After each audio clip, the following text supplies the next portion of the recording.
සිතියම් අධ්‍යයනය A to Z මුල සිටම ඉගෙන ගනිමු. තේමා සිතියම් හඳුනා ගනිමු. බූලක් සිතියම් හඳුනා ගනිමු. තේමා සිතියම හා බූලක් සිතියම අතර වෙනස දැනගමු.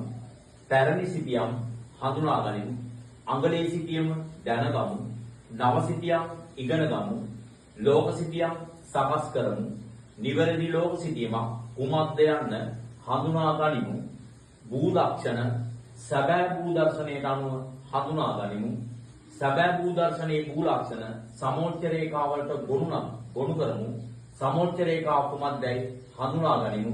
සැබෑ භූ ලක්ෂණ සමෝච්ච රේඛාව අනුව අඳිමු. සිතියමක සැබෑ භූ ලක්ෂණ තියෙන ආකාරය දැනගමු. සිතියම් විශාල කරමු. සිතියම් කුඩා කරමු. සිතියමක හරස් කඩ අඳිමු. ලකුණු 20ම අරගනිමු. පන්ති වලට සම්බන්ධ වී සියල්ල A to Z දැනගන්න.